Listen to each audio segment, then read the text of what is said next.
And welcome back, everyone, to episode 30 of the DrunkFriend podcast. As always, we are your hosts. I'm Travis, way over there in Albuquerque, Alex.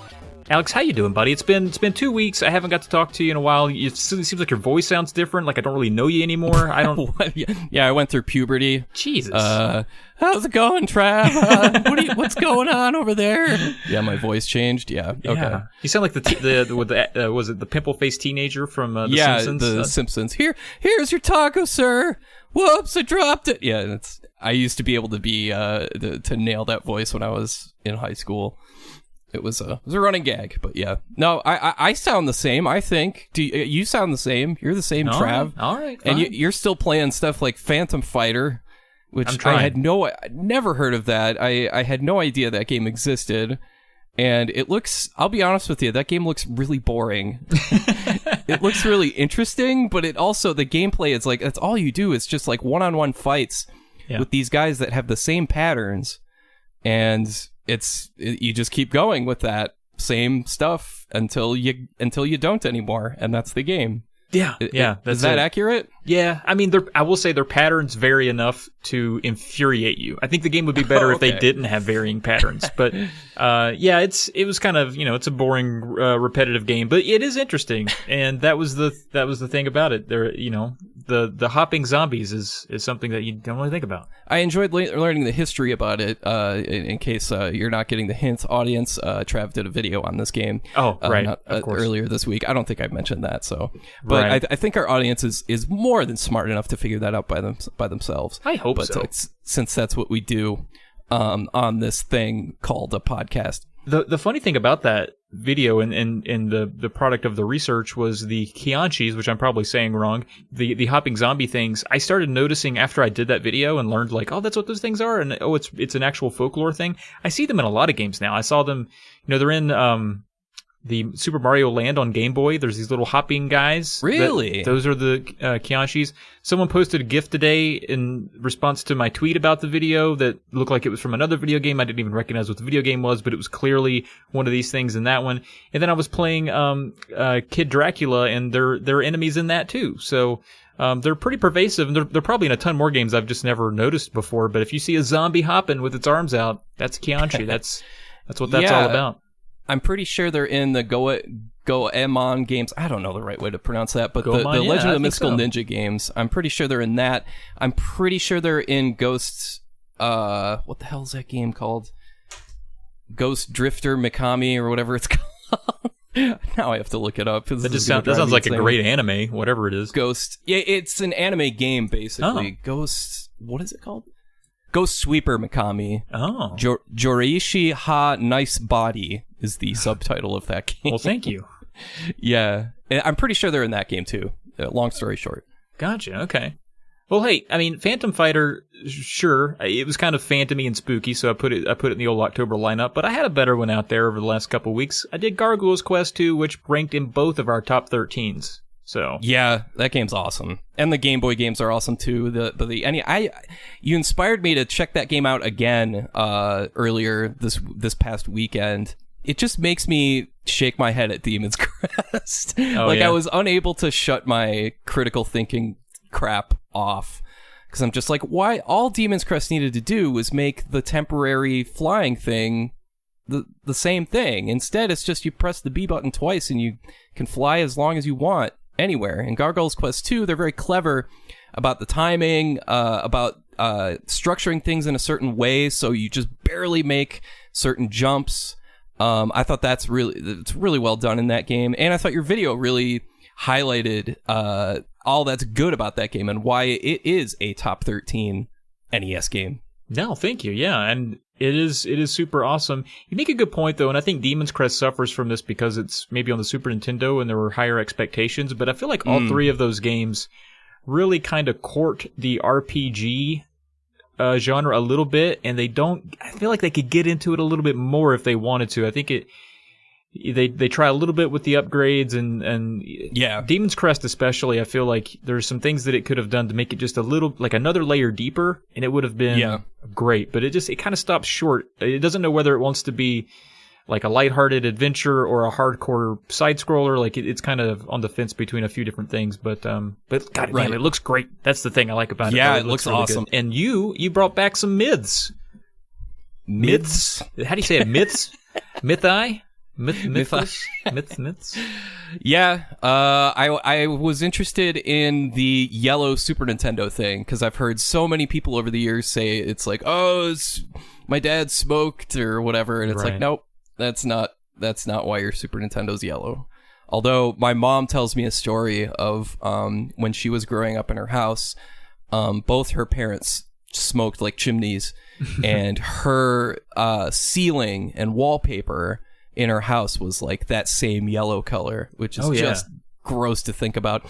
And my dad, when he first started his job back in the early 70s, at his location, he said people just openly smoked at their desks. Yeah. And the ceiling was completely, that sickly yellow color. Isn't that crazy to think about? Can you imagine just sitting there at work and people just smoking, just puffing on a heater?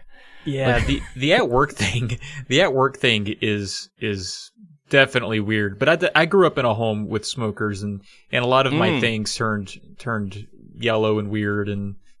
But not your Super Nintendo. Actually, I didn't have a Super Nintendo growing up. I was a Genesis kid. But I'm wondering though, do you think? Now I know you dispelled the myth completely. You said it's an element that's in the plastic that causes it to yellow. But is there any chance that like the smoke speeds that up or anything like that? I mean, is it just age? Possibly. But yeah, no, it's bromine in the mix of the plastic that oxidizes, kind of like how a fruit would. Once the inside of the fruit is exposed to oxygen, it changes color. Gotcha. But I can't take credit for knowing that though. Adam Savage of Mythbusters was the guy that well, I mean, it's his website is the one that went over that myth. I think it was back in like 2011. You dispel all these myths on your own. You got 2 packs of Marlboros and got your Super Nintendo out and smoked all weekend in front of it, trying to get it to yellow. Marlboro Reds. Let's be clear here. It's like smoking Marlboro Reds is like drinking like straight whiskey, like Jack Daniel's whiskey. They're so bad for you. And see, that's why you sound different to me today. You smoked 2 whole packs of menthol lights and. Now I'm going to sound like Tom Waits. Oh, Bernice was putting the chairs up on the table. You're going to get Caleb J. Ross excited. He loves Tom Waits. That's the last thing we need around here. That was for you, Caleb. And some guy. Oh, sorry. I was just going to start going off on this. Let Tom Waits go, man. Let him go. No. So, yeah, and that was a really fun video. I like those videos. I'm curious, though, even after you did maybe the first couple, I don't know if you expected to get to 4. Now you're at 4. Are you scraping for myths at this point? You going to have a 5th one? I have no other myths. Okay. If I do another video like that, it'll be for like NES or Genesis or something like that. We'll have to start some myths. We'll have to start getting some... That's a good idea. Yeah. There's this guy that started this rumor about, Shaq Fu being one of the most rare games on the Super Nintendo. I don't know about that. I don't know. There's actually a game store near me, for some reason, I guess for a joke, has a Shaq Fu, just a plain old Shaq Fu, not signed or anything, in a case for $1 million. I don't know why. I think it's just for people to have this conversation. Wow. Yeah. But you have another one that's coming out. I haven't seen it yet because we're recording this on a Wednesday. You're going to release it on a Thursday. But I'm excited for your video on Forsaken 64. I'm very excited for it. Yeah, it's an interesting game because it's something that I really should like because it's a Make Stuff Go Boom game. It's pretty much a Descent clone, if you remember Descent. Yeah. It's pretty much the same thing, only you can move in 360. You can move anywhere, basically. The game is okay. It's mission-based. It still has a lot of graphical stuff you got to get around. The camera isn't the greatest. But what really makes the game fun is multiplayer, because it really is just deathmatch, like find each other, make each other blow up, and it works. That's what the Nintendo 64 did the best, was multiplayer stuff, whether it was, Mario Party or Smash Brothers or Mario Kart, Diddy Kong Racing, any of that stuff. GoldenEye, especially GoldenEye, yeah. But no, and Forsaken should be considered not alongside those games as just as fun, but it's still pretty damn fun with another player. It's a good time because it really is just mindless, seek and destroy. There's all sorts of different maps, that sort of thing. So yeah, if you like GoldenEye and you like that sort of action, then and you like the N64, then Forsaken's worth checking out for sure. Yeah, and the cover for that one was always weird to me. Yeah, I talk about that quite a bit too. Okay, cool, because I was always confused about what was going on there. She is not in the game. The woman on the cover is not in the game. Imagine that. Okay. Yeah. So, her and the guy from Phalanx are somewhere like, what? You should have been. It's funny you say that because I bring that guy up too. Nice. I've watched too many of your videos and we talked to him. Cool. So so that's what you can get out of some NestFriend and SNES Drunk this week. Or the last couple weeks even. So that's cool. We got some emails finally. I was a little disappointed we didn't get any angry emails. We said these are the best 13 games on the NES, and we listed probably close to 20. And no one was mad at us, and that's either no one's listening, which is possible, or everyone agreed with us and we're right. It's one of the two. Well, yeah, and like we said at the end of that podcast, we didn't mention a single NES RPG. And I'm guessing those people are still busy grinding away at meaningless battles and leveling up to get back to us on an email. They're probably just sitting there zombie-like in front of their TV, in front of their CRT TVs. Yeah. In Dragon Warrior 2, just like, and, fighting their 4,000th battle in the last hour or so. So, they got their priorities straight. Yeah, I'm sometimes that guy, but I'm not mad at us, so I don't have to worry about it. Okay, so some emails. The first one here is from Spelldragon from the SNES Drunk Discord. He says, yes. What's your favorite game that you've beaten in 2020? Generally, that means to get credits rolling, but you be the judge. For me, it was Ogre Battle 64. It took over 100 hours, but I finally finished it, and now I'm bummed the franchise is dormant. You guys are great. Thanks for everything, and thank you, Spelldragon. Thanks, Spelldragon. Yeah, Alex, what's a game you've beaten here in the year 2020 that you've enjoyed most? I think my favorite is probably it's Mario 3D Land for 3DS. I'm still cracking away at those special levels that you unlock once you finish it. I've got all but one unlocked, and I'm not gonna lie, I kind of hate what the game does. It makes you go back and get those star coins. You need 290 of them to get this last one. I think that format is fine, but once I saw that 290 pop up, I'm like, come on. That's too many, 290. Do 275 or something sensible. Not 290. So I got to go back. I think I'm at like 283 or something like that. So I still need to find 7 more that I missed along the way. So that's so I can't even unlock that level yet. But once I do it, I'm sure I'll spend a lot of time on that. What's something you've beaten? So for me and Spelldragon, you're giving me an opportunity here to plug another show, which is the Polyco podcast, where I talk about all the games that I beat all the time. It's basically what the show is, and it's supposed to be comedic. And if it's pitiful and not funny to you, you should listen to it because you care. And if you think it's hilarious, you should listen to it because it makes you laugh. But it'll probably be somewhere in the middle, to be honest with you. So the 2 games I think this year that I've beaten that I've enjoyed the most, and I said 2. I know you didn't ask for 2, but I can't separate these 2 in my mind in terms of how much I enjoyed them. One is Yakuza 0, and the other is A Plague Tale: Innocence, and those are both somewhat recent games. Of course, well, I say somewhat recent because mainly we talk about things like Phalanx and Phantom Fighter on this podcast, but Yakuza 0 coming out a couple years ago, and A Plague Tale: Innocence maybe last year, I think. Both of those are great. I really enjoyed those for completely different reasons. Yakuza's got a great sense of humor. It's basically a modern-day third-person beat-em-up. It's just so good. So well written. The story's very good. And A Plague Tale: Innocence is, I don't know, pretty riveting stuff. I don't know if anyone else, if you've ever played it or heard of it, Alex, but it's sort of a, I don't know, I guess this is like medieval, and you're a girl and you have your brother you're trying to protect, and people are coming after him. He has a special power or something. He has some special ability that they want, and you have to protect him through the ways that you engage in combat have to be, you're a kid, so it's very sneaky. Like you throw a rock and run around the edge of a bush, or maybe you use your slingshot to do something, so you're kind of underpowered. That's the whole point of the game. But it's very good. I see. It's very good. You're overmatched like crazy. A little bit like Ghost of Tsushima, where you can't just go Rambo on everybody. You have to plan your routes, basically. Yeah, Or for you the most can't part, just- it's pretty linear, I think. Probably comparatively to Ghost of Tsushima, but it's still really good and it looks fantastic. Mm. And I think both of those are on Game Pass, so if you Right have an on. Xbox, you can play them. But that's for me. That's how I'm doing in 2020. Well, you're doing it right. I think you've brought that game up before, Probably. the latter. Yeah. And I know you've brought up Yakuza 0 before tons of times, and I really need to play that because it looks hilarious and awesome. It is. Now we've got another email from Robert August de Meyer. Rhymes with fire is what he says.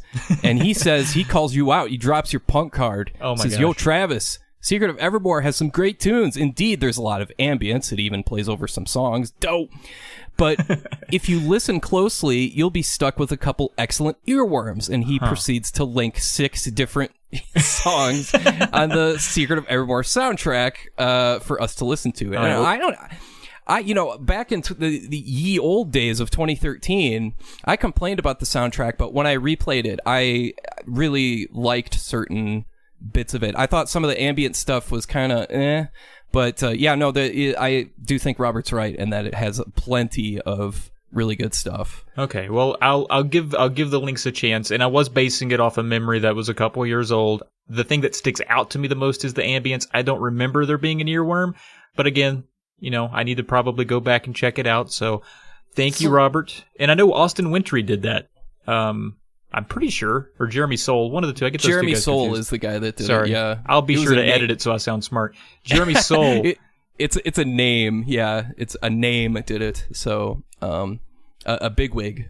Yeah, did that soundtrack for sure, and I think that's really cool. So I'm probably being pretty dumb when I say it doesn't have any good tunes, but just none that stuck out in my memory. I just remember there being a lot of dripping and knocking and Congo drums, and also me getting my ass kicked, which probably didn't add to the flavor of what I was experiencing very well. So no, I get where you're coming from though, because my issue with it was like the sound design was mismatched with the music, in my opinion, where you've got that stupid squish sound, which sounds like it comes out of like a Tiny Toons cartoon or something, and with this like serious, dark sounding, ambient soundtrack, and a lot of the town themes in the game are really good.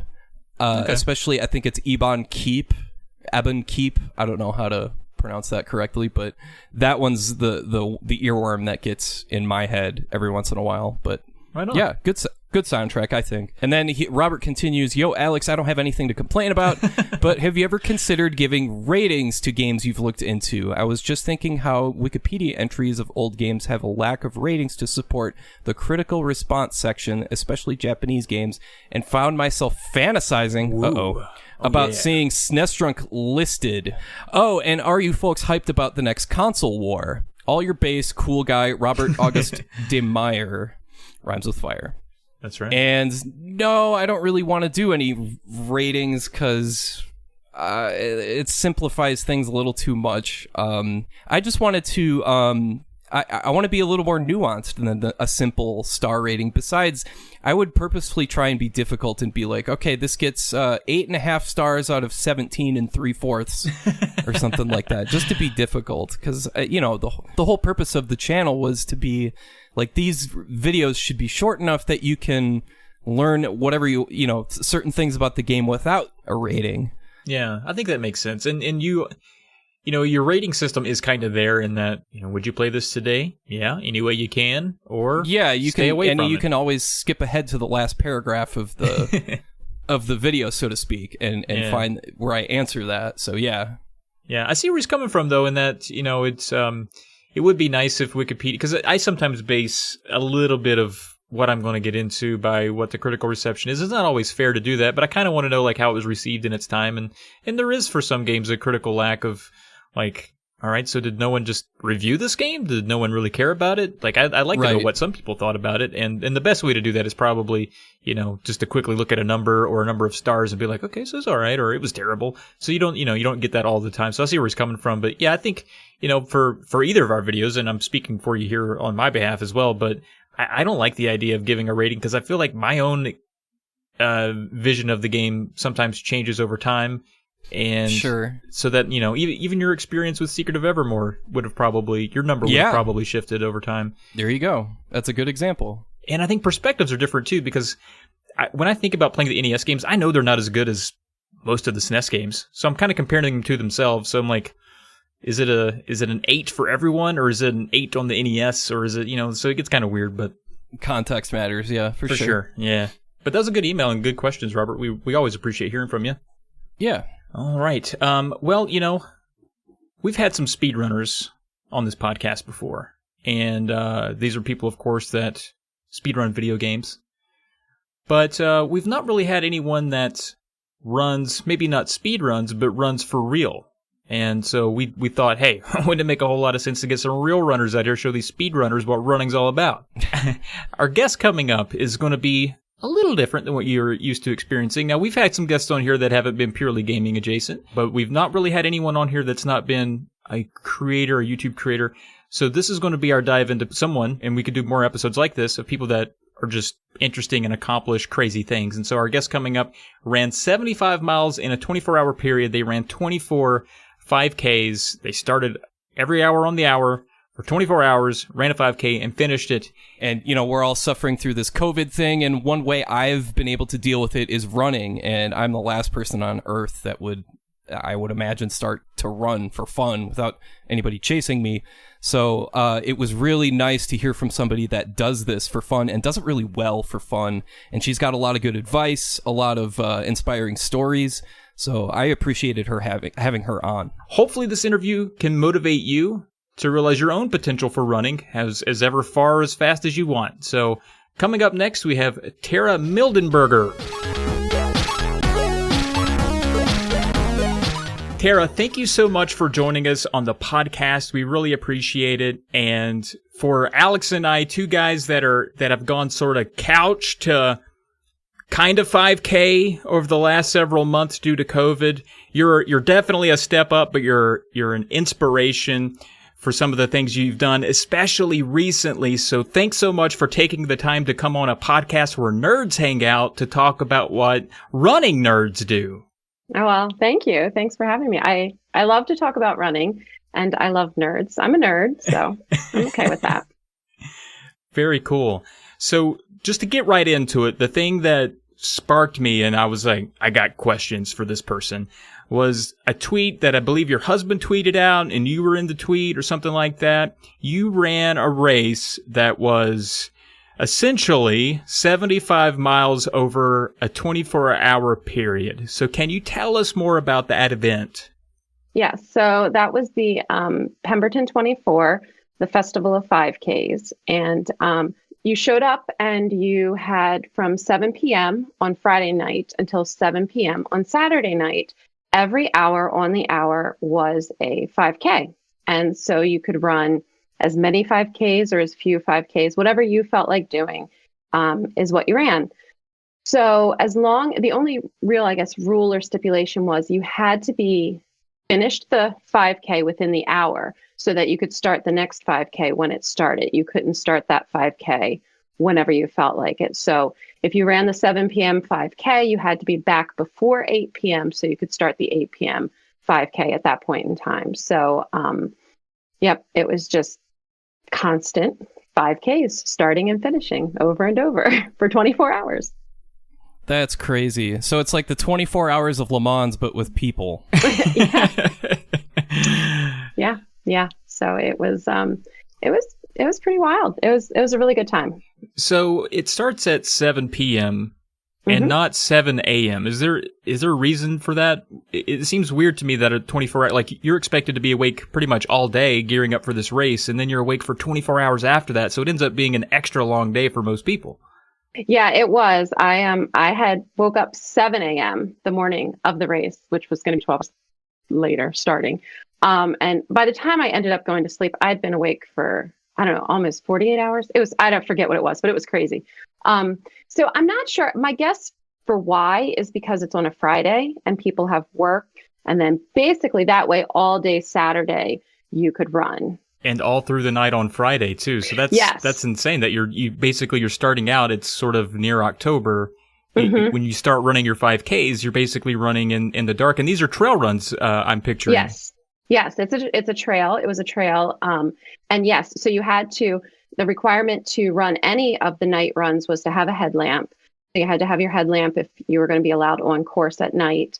And the first one was in the dark. I mean, we started with headlamps, and it was wasn't too bad until you hit the woods. But I don't know if you've ever been in the woods, even at dusk or at sunrise. Just because it's light outside of the woods doesn't mean that it's light inside. So yeah, it was definitely pretty dark in the woods as soon as we got in. Is weather taken into consideration, or are you running no matter what once this is starting? Well, most trail flash races, floods. Yeah, so I mean, if it was anything severe, basically, most races like this would be the only time they would cancel or postpone. Lightning would have been a situation. Extreme winds would have been possibly a situation. Anything that makes emergency management not possible is what they will stop for. They don't stop for rain. They don't stop for, storms outside of anything severe. But any time emergency management becomes not possible. So if there were flash floods, that could have been a situation. But we did get rain. We had a whole bunch of different weather systems in the 24 hours. It was pretty crazy. Wow. Okay. How does that impact you, though, as you're running? Are you like, is it, to bring in the adage, is it water off a duck's back? Like you're just running and it's raining and big deal. Like you have more things to worry about. So running in the rain doesn't bother me too much. It really used to. It really did. I used to hate it. But it doesn't so much anymore. I was so grateful for the rain on Saturday because, as I mentioned, I'm from Maryland, and it was done in Maryland, and the humidity was pretty severe, and I knew as soon as the sun came out, it was going to be brutal. So I was so grateful Saturday that we had rain starting like mid-morning, I guess, and it lasted until mid-afternoon, which I did not want the sun. I did not want the rain to stop, and I didn't want the clouds to go away. I really was grateful because there was a huge difference as soon as it stopped raining and the sun came out. So for me, I preferred the rain that morning. Yeah, I bet. That probably felt great. So this Pemberton 24, is this the first time you've done this? No, well, last year was the first year for it. And Okay. I was actually injured last year. I got injured in September, and the race is held in late September. I didn't want a DNF, so I went. So as long as you do one loop, that counts because that's all you have to do is complete a loop. So I went to the race, and I supported my friends, and I had a really great time, and I walked 4 of the loops. So that's what I did last year. I just went, and my orthopedic doctor said that I could walk, so I went and I walked 4 of the loops. So just to be clear for our audience here, you're doing this for fun, you're doing this to train for other events, and there's nobody chasing you, right? That's correct. No one is chasing me.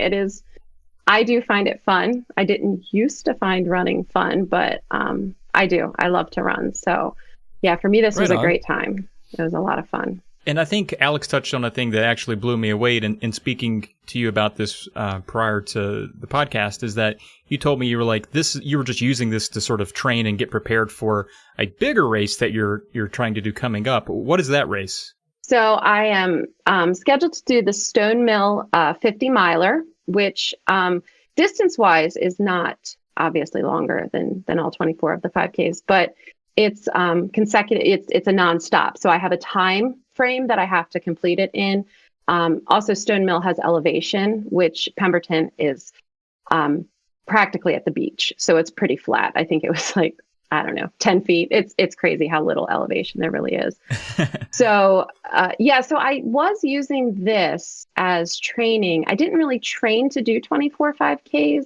I've been training for the 50 miler, and but basically everything that I have done to prepare for that allowed me to do all of the 5Ks at Pemberton. So yeah, Stone Mill is going to be, this year was supposed to be my big, I'm going to do a 50 this year. I've wanted to do a 50 for a while. It hasn't happened. And then, still technically, I'm not fully 100% sure that my 50-mile race is going to be a go.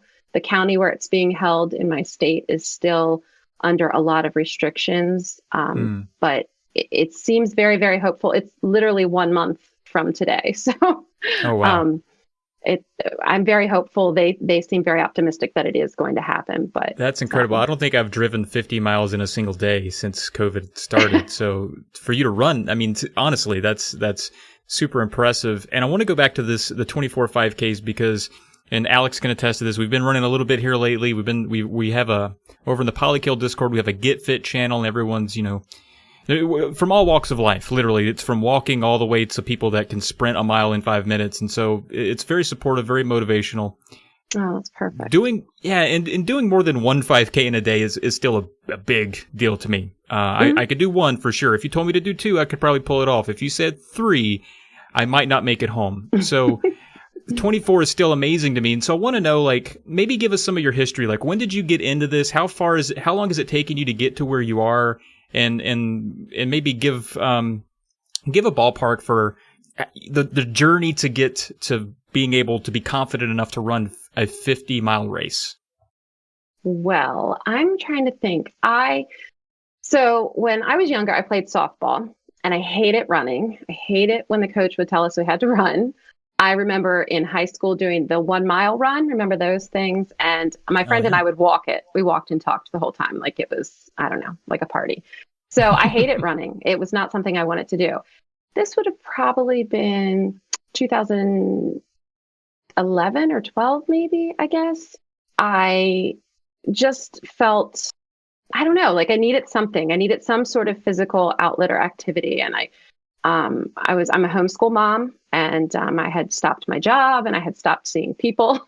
And I just felt like I needed something. So I guess I read somewhere about Couch to 5K, which I'm guessing maybe you've heard of, but it's a program designed to get you from doing pretty much nothing to running a 5K in about 30 minutes is sort of the idea.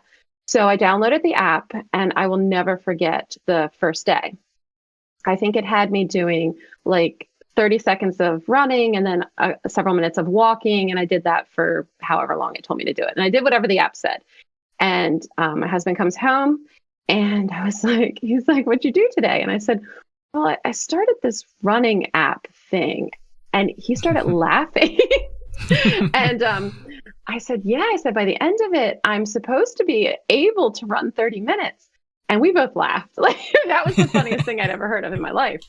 So that I did. By the end of that program, I ran for 30 straight minutes, and then I cried because I was so excited because I didn't think I'd make it. Wow. And so then I really decided that I really loved it. And so I ran more, but not a whole lot because I couldn't. What I then discovered was I needed to build strength in other areas. I needed to, so I joined a gym and started boot camp classes and started weightlifting and started really sort of honing in on what I needed to do to be stronger and to have better form and to not fatigue and for my cardio, to build my cardio, those kind of things. So like I said, that was it started in 2011 or 12, and it's morphed a lot. I've done the typical path, 5K, 10K, half marathon, 10 milers I did, then half marathon. And then when I was training and ready to do my first marathon, a friend said, there's this 50K trail race that you might be interested in. And again, I laughed. I was like, I can't do a 50K. That's crazy. That's 31 miles. Jeez. And she's like, no, because it's this many weeks out from your marathon. And so you'll be ready. And so I was like, okay. So I signed up on a whim. She took me to the Appalachian Trail one day. We were hiking and she's like, just sign up. So I did. And so then I did my first 50K it would have been 2019 was my first 50K. Wow. And then, so just last year. And then I did another 50K this year, and I've done a couple marathons, and I don't know, it's all starting to be a blur. So this is exciting. So it's like, I was expecting you to say like, you were a track athlete in high school. No. You had a scholarship in college. You've been running ever since. But the idea that, it's, 2012 wasn't that long ago, about, 7 or 8 years.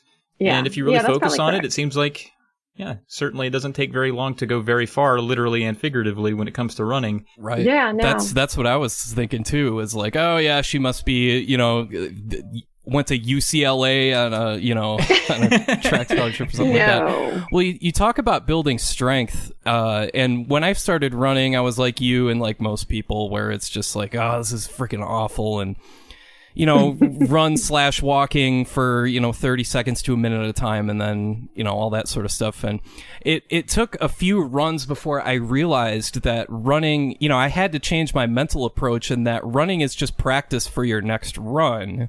And that you're really just training your body. I had to stop looking at it as as like some sort of like, well, I need to meet this time, I need to do better every time. It's like, no, you just need to finish it. You can't. Exactly. You just have to do it and finish it. Like, it doesn't matter what your stats are or anything like that. It's not you can't compete with yourself, because I think that's approaching it the wrong way. I know some people can do that, but yeah, no. Some people do, yeah. Yeah, but you really are just like training your body, and it sounds like that you're training more and more until you're going to pull a Forrest Gump and you're just never going to stop. Well, if I could sustain it, I mean, you're on pace. It is it's very therapeutic. And, my family knows that I don't deal well if I don't do, either my gym or my runs or both, whatever I have in mind for that day. If that doesn't happen, then not a good day. I would like to know a little bit more about the mental approach of this, of running for me, because that, it turns out, like, I think most people will find out if they start running, whether it be for fun or for an app or to get in shape or anything like that. I think they'll find out after they do it a few times that they can do it and that they physically can do it. It's just the mental thing. And I can't imagine when you're running for a 24-hour period how freaking bored you must get. Like, do you run out of stuff to think about, or what? Well, the beauty of trail racing is the community. The trail racing community is amazing. It's just truly the people who are involved in this. It's a passion for those who do it. And so I have made so many friends. And I think they capped that race at like 200 people. And I knew, to know 100 people. It was crazy how many people I knew and had run with before. And if you don't know them, you'll get to know them running 24 laps over and over. And so I always had somebody to talk to. I really wasn't alone very much. Some of the night runs I was alone because not as many people ran at night. So but I was kind of okay with that. It was really nice. It was a very clear night. So there were stars and the moon, and I just kind of enjoyed some of the peacefulness of it. But it was cool because I got to run with people I don't normally get to run with, people who are maybe faster than me, were slowing their pace because they were, trying to sustain all 24. And so I got to run with people I don't usually get to, and get to talk to people. I met new people. And if I was running alone, yes, I'm sure that I would have been very bored, and I'm not sure if I could have done it. Having that community there was huge. And so many people who were cheering for you and, hey, Tara, what lap are you on? And, have you done them all? And yeah, I've done them all. Oh my gosh, that's amazing. Keep going. People just pushing other people. And that sort of is, that's that community. So I never got bored because I was always talking. There was always somebody to talk to. That makes a lot of sense. And I bet that does make it easier. And I've actually not really enjoyed that luxury of running with other people. I don't, I've kind of started the hobby sort of on my own and with some friends at work, and we live in different neighborhoods and we kind of practice. We have our own little routes. And because of COVID, it's not really all that easy to get close to people. But I think that's something that I might consider at some point, because it's not something I've even thought about doing. And to some degree, I kind of look forward to running in a way to kind of be alone. There's sometimes where I kind of like, it's sort of a meditation. But I should actually try the companion run. The issue being that, knowing myself and the people I know who are just getting into running, there's no way we could eke out a word while trying to breathe going up a hill, much less have a conversation. But it could maybe it'll get there. Great. It really does make it great training, because I didn't used to run with people. When I started, I was completely on my own. But what I found was, like Alex was talking about, how he's always trying to beat his pace, and you can become very focused on stats and Are you getting better? And the only way you see yourself as getting better is if your distance goes up or your time, goes down. Like that's what you start to focus on. And running with others, the focus completely shifts. And so you're training that body, but you're forced not to focus on it because it doesn't matter, because you can all slow down so that you can talk, and you can all enjoy the company, and trust me, it is training. And actually, I mean, in a lot of ways, it's better to train slower. It's especially if you're doing longer runs, it's much better for your body. It's teaching your body to consume your body's fat as opposed to using your carbohydrate stores. And there's a lot of benefits to slowing down your run. And if you run with friends, it often forces you to do that. So it really does have a lot of benefits. Interesting. Yeah, because I do get a little carried away with like running, going faster, getting my pace up. I want to eventually get a mile under 10 minutes and that sort of thing. Running with other people introduces like a whole new set of variables where it's like, it does. I almost feel like I need to prepare things to talk about beforehand instead of a podcast. Yeah, exactly. Have like an outline I go by instead of, as it is right now, I'm just listening to music and it's like a song from Ozzy will come on and I'll be like, all right, well, I think I was 11 when I first heard this song. It used to play on this radio station. I'm like trying to come up with like trivial facts just to keep my mind entertained while I'm pushing myself forward, and that's getting old. So I'm just running through the same boring trivia basically. So I'm gonna have to drag my girlfriend along and see if yes, absolutely. See if she. I mean, she used to run quite a bit, and then like life gets in the way and that sort of thing. So that's a good pick me up right there. She can maybe drive beside you in an ambulance and just talk to you out the window, just in case it all goes south. But I want to go back a little bit to the Pemberton 24. There's still a lot of things about it that are very mysterious to me. So it's a mysterious situation. Yeah, I'm just full of questions. So again, every hour on the hour, I don't know, I'm just imagining there's a guy shooting a gun off, but it's probably not like that. So you're expected, everyone starts running, and everyone finishes at different times. Yeah. And your times are going to fluctuate as you go. Maybe when you're starting out, you're maybe finishing before the half hour mark. Maybe as the night goes, you're slowing down. But the problem is you go slower, you have less rest before the next one. How did you try to consciously predict that, what you were going to do, when you were going to eat, when you were going to use the restroom, if you could? I mean, there's no naps. Did you get stiff in between? Like, how did all that work? Yes. So your pace does fluctuate. My first couple of 5Ks were entirely too fast for trying to sustain 24, but I didn't go into this with a very clear plan of I'm definitely doing 24. I went into this with I'm going to do as much as my body's going to allow. If I feel that my body's telling me to stop, then I'm going to stop, because my big race, again, is this 50 miler. This is that's my goal.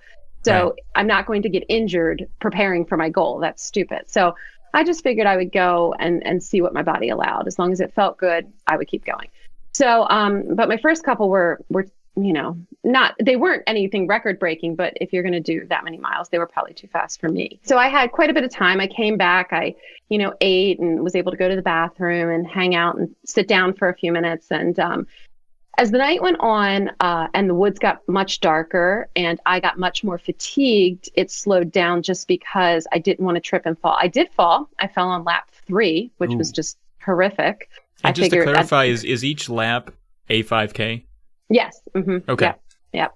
So my third one in, I felt bad. I mean, it was really bad, and it was a lot of pain. So I thought, well, that's it. This is probably it for me.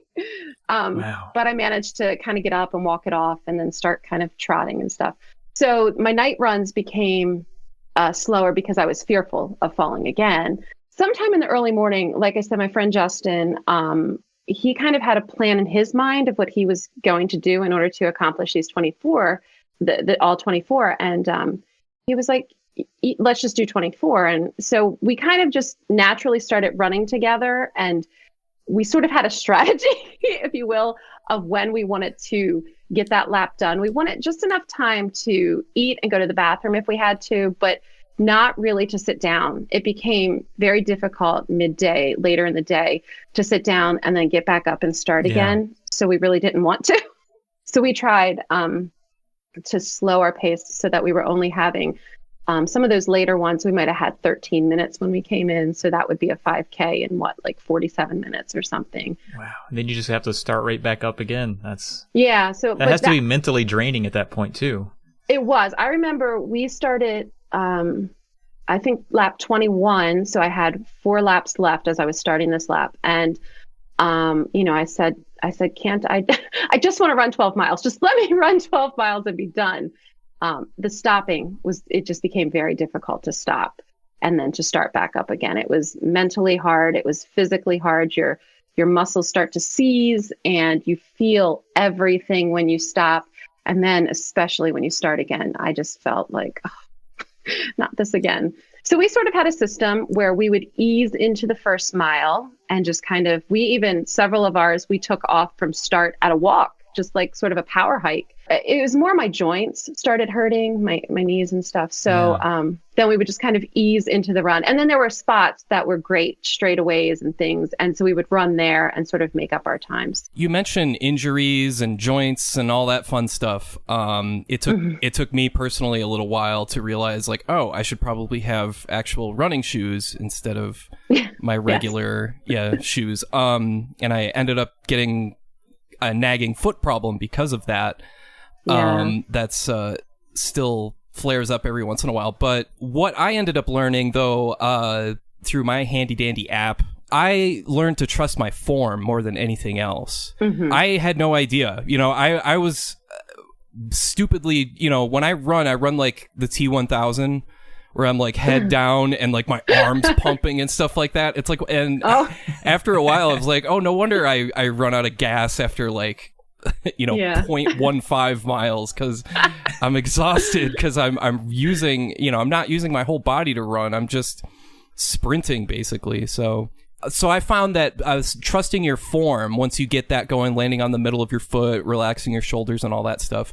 Have you found anything that helps you prevent injury that's along those lines? Well, definitely for me, what was key was strength training. That's been because in order to have good form, the first thing you need is a really strong core because your core is where everything comes off the core. So if your core is strong, you can maintain form for a longer period of time. So as you fatigue, you're naturally going to hunch. That head's going to go down. You're going to lean forward. All of these things are going to happen as you fatigue. But the stronger your core is, the longer you can maintain the good form that allows for your lungs to fill all the way, those type of things.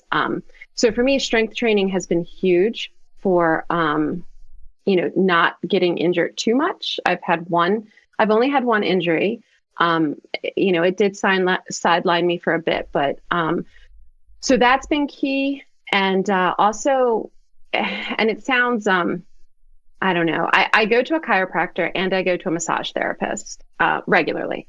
And, when you tell people you get a massage regularly, I guess that sounds maybe people wouldn't understand, but it's not like a massage where you go to the day spa and it's very peaceful and relaxing. They play nice music. It's therapeutic. And I see someone who specializes in sports, injury prevention, injury, helping to heal injury, those type of things, because that really is key. If you're not helping your muscles, if you're not flushing all the bad stuff out, if you're not helping them to grow and to heal properly, then you're going to have a lot of issues. When I first started seeing a massage therapist, I tried cupping, which I don't know if you know what that is. Again, it might sound kind of hokey, and I thought it was. I was like, this is complete nonsense. But it really worked. It involves pulling old blood out of your muscles when they regrow together, when they heal and they grow together. If there's blood trapped in there, they kind of are lumpy and it's uncomfortable and you get knots and those type of things. Anyway, so I went when I was injured and started this, and it made a huge difference for me. So that's another thing that I do to really help with injury prevention is do those things regularly. Right. So the point is with the massages is that you're not going there to listen to Yanni and John Tesh. No, and it's very get the painful is what it is. It's not. Yeah. I've had nice, soothing, wonderful massages on vacation and stuff. It is not that. So sure. Yeah. I think that leads us to our next question, though, where another issue I think that Trav and I both have is with eating. Yeah. we don't eat the right things, before or after. Do you have any recommendations food-wise for when you run? So that is huge too. Nutrition is, especially if you want to do something endurance related, if you want to, so your body pretty much can go for roughly 2 to 3 hours on your carbohydrate stores if you eat enough carbohydrates. But anything longer than that, and it has to burn other things, even if you're replacing your carbs by eating things on course. So for me, I'm a big believer in eating real food, even to fuel running. I eat gels sometimes, and I have some drinks. I don't like Gatorade per se, but I do have things that I use that are just easy because I'm running. But before a run and during Pemberton, I can't even tell you all the things. I ate 5 sandwiches. I ate apples, clementines.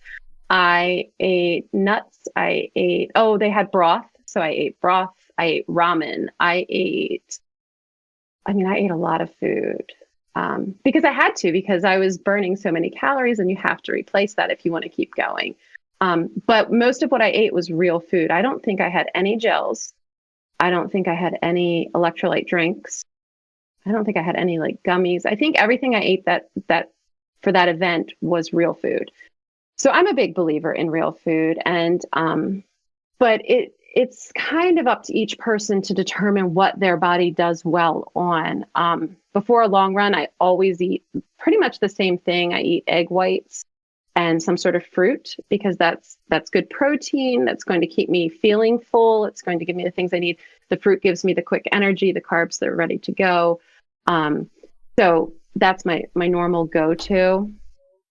But definitely one of the things that I think a lot of people, they don't do is they don't eat enough. And you may look at what you eat and think, I eat all the time, or, but it's enough of the right things, eating enough real food, real protein. Your body probably needs more protein and more carbohydrates than you give it. It's pretty common in the US.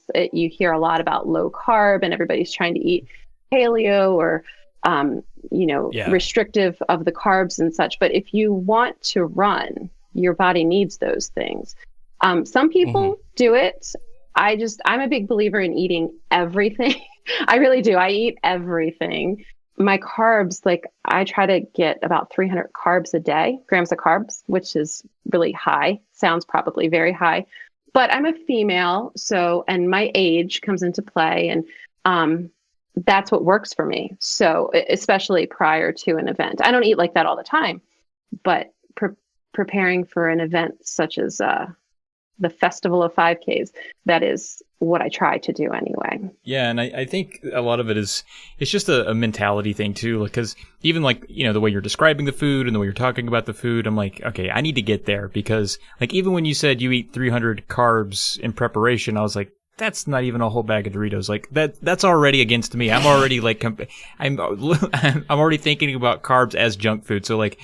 It is so when I say carbs, what I mean is rice, potatoes. Sweet potatoes are great. They're very high carb. They have other really good things that you want in there.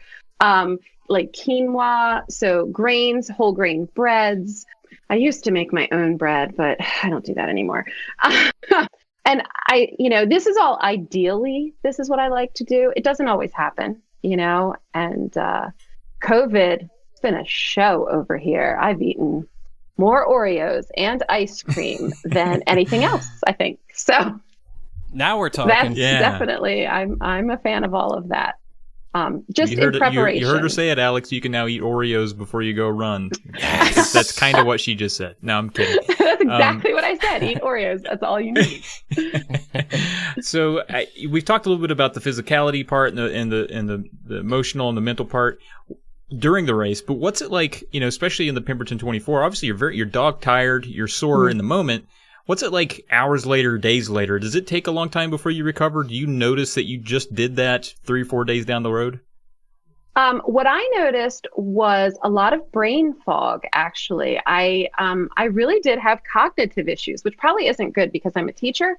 So I don't know, that was maybe an issue, but I did notice that I just felt slower processing things. The kids would ask me questions and it just took me several moments to really think through things. That lasted maybe 3 or 4 days, I guess.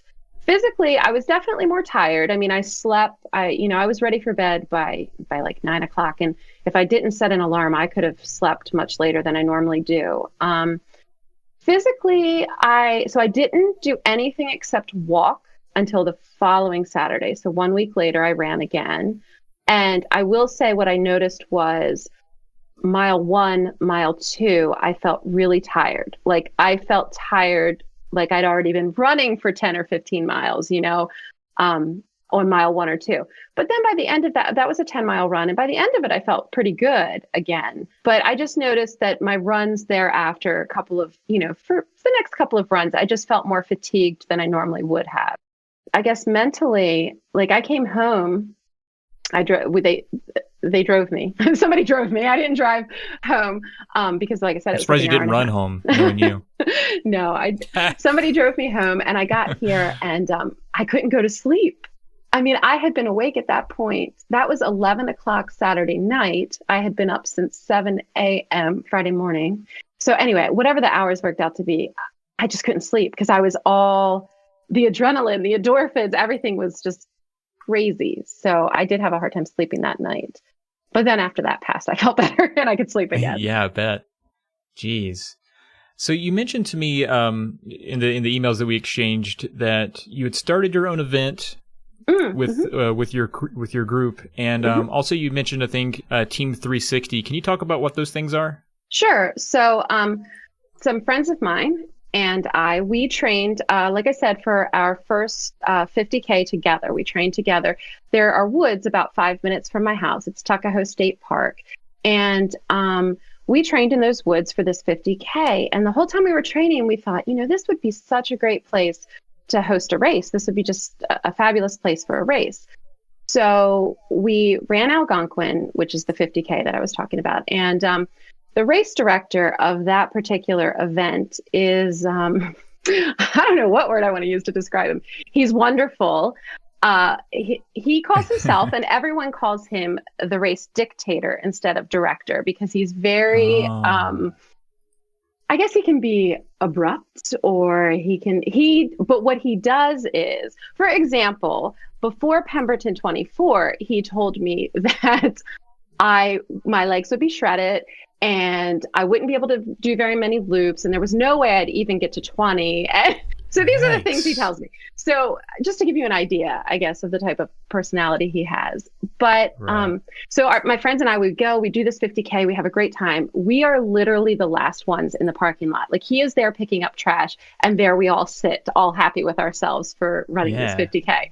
And, we start talking, and we're like, and we kind of knew him on the peripheral, but had never sat down and talked to him. And we said, we're from here, and we trained at Tuckahoe, which he knew because there's a group page, and we are always posting when we're training, etc.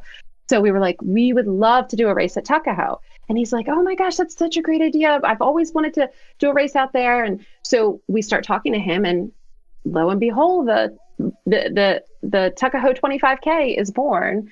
And so this is our second year. Coming up November 7th will be our second year of this race. And it's been amazing. We have 255 runners registered, and we have all of our state approval. Even with COVID, we have all of our regulations and everything approved.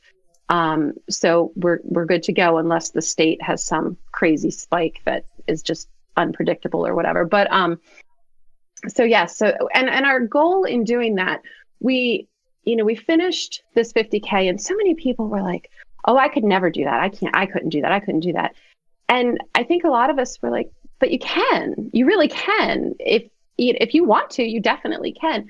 So we convinced, I can't even tell you how many people who didn't run at all, or, maybe had run a 5K. Some probably hadn't ran any races. We convinced them to sign up for this thing. And it's a 25K, which is about 15 and a half miles in the woods. And so then we were like, okay, well, now we got them signed up. So then we started hosting trainings to get them comfortable with doing it. So all of the people that we convinced to sign up for this did finish within, it's a 4-hour cutoff. And they all finished, not everybody finished, but everybody we convinced, that they could do it, they did do it. And so that was it was so much fun to see. And how much time was it from signing them up to the race? How much time did they have to mentally and physically prepare for this? So that year, sign up was on Mother's Day. It was like our race director told us it was our Mother's Day gift. So sign up was on Mother's Day. And the race that year was like November 2nd. Last year, I think it was like November 2nd. So May till November, basically, is what we had. Okay. And then you asked about Team 360, which is another amazing and super cool organization that I get to be a part of. It is an organization. So Team 360 itself has existed.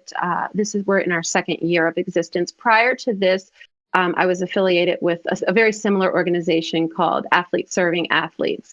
I became part of it because my goddaughter has cerebral palsy. So she does not walk independent. And she participated in mainstream sporting events with this organization. And she knew that I ran. So, she told her mom, she was like, ask Aunt Tara to run with me. I was like, sure. So I signed up for this organization. And what we do is we allow athletes to participate in mainstream sporting events that they would not be able to do unassisted. So, and we meet our athletes wherever they are. Some of our athletes are non-mobile on their own. So we will push them in specialized joggers that are designed for doing this.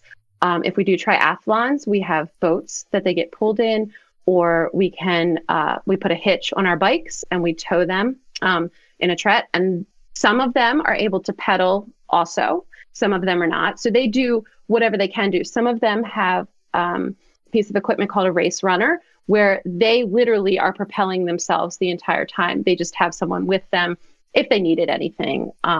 We have some athletes who compete in their own racing wheelchairs, and we just, are with them if they needed it for anything, but they completely complete the entire course independent of any help from us, no pushing or pulling or anything like that.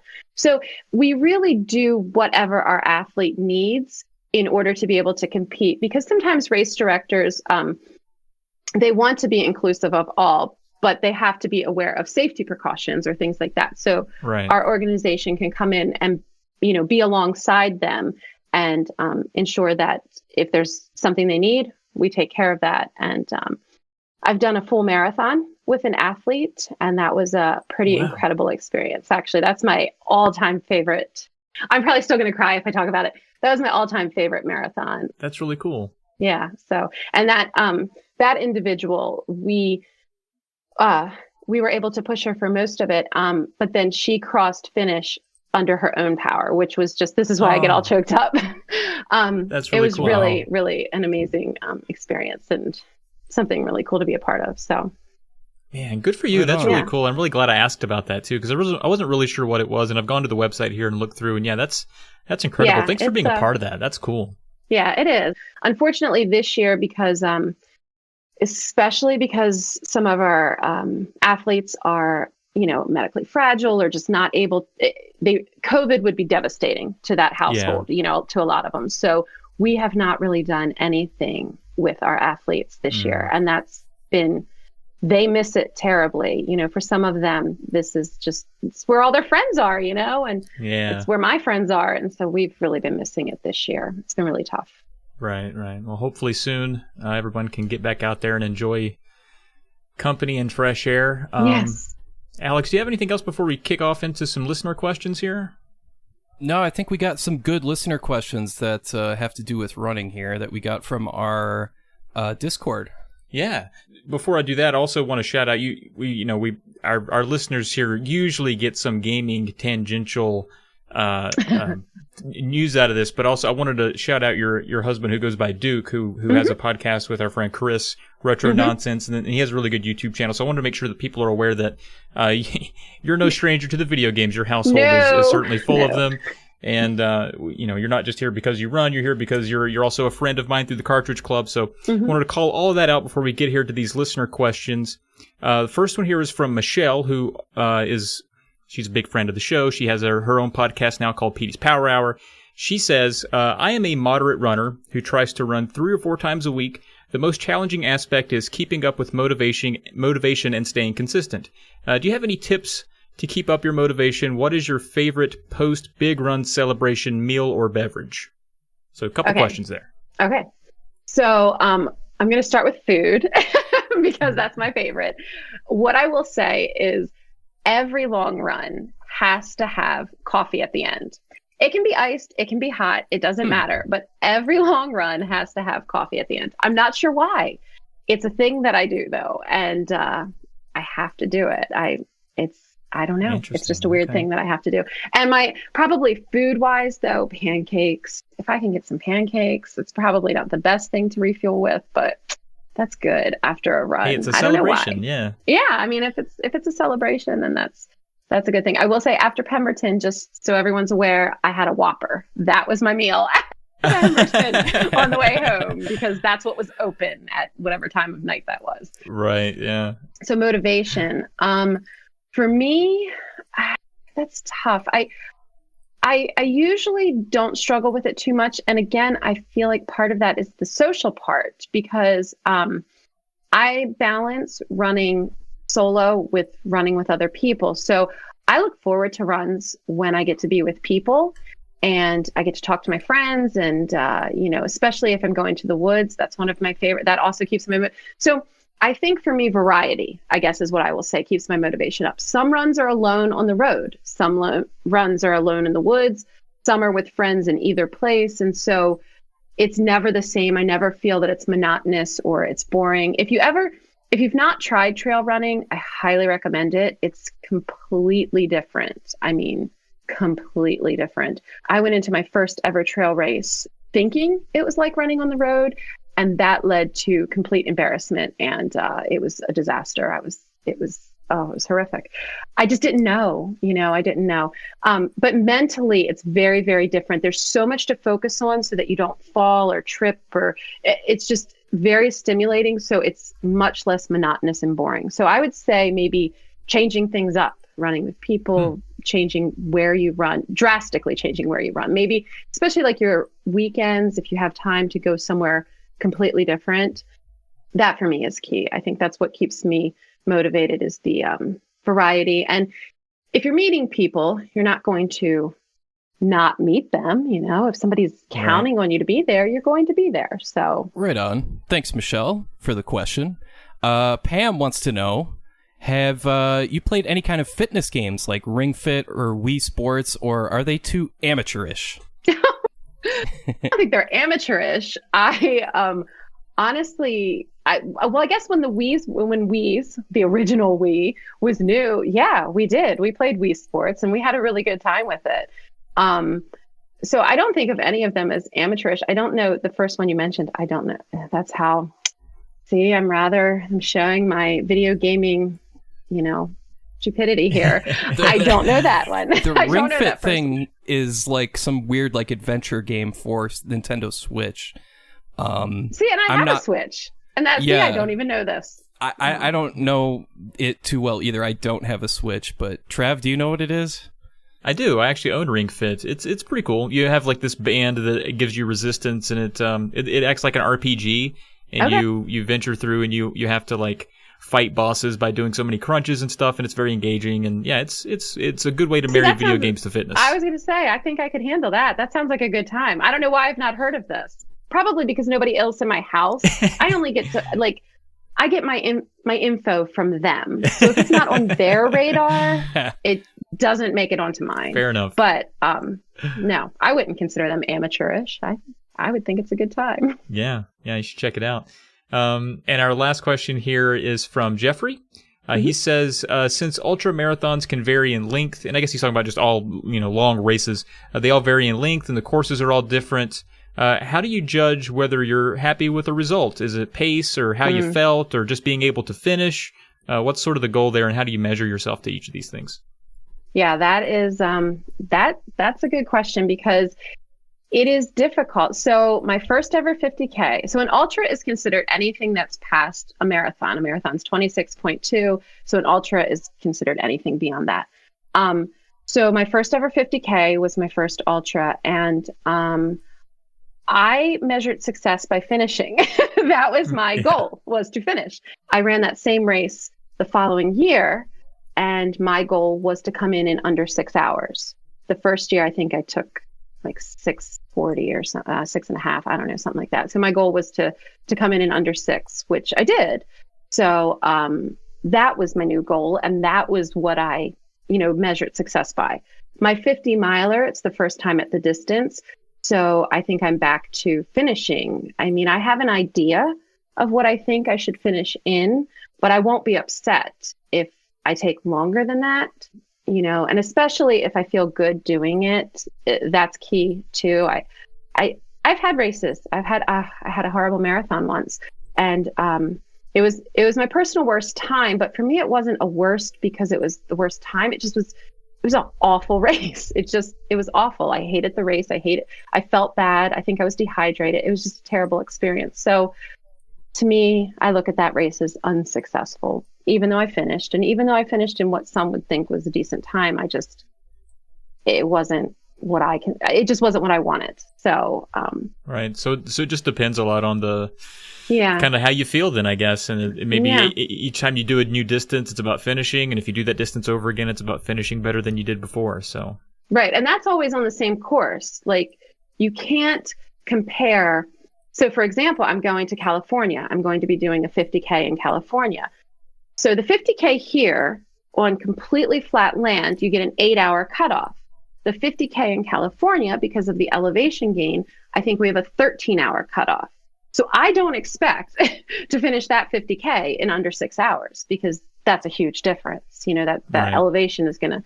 So you could only ever, I think, compare the same course to the same course. I don't think I could ever compare distances even on different courses, right. If that makes sense. That makes sense. Yeah, absolutely.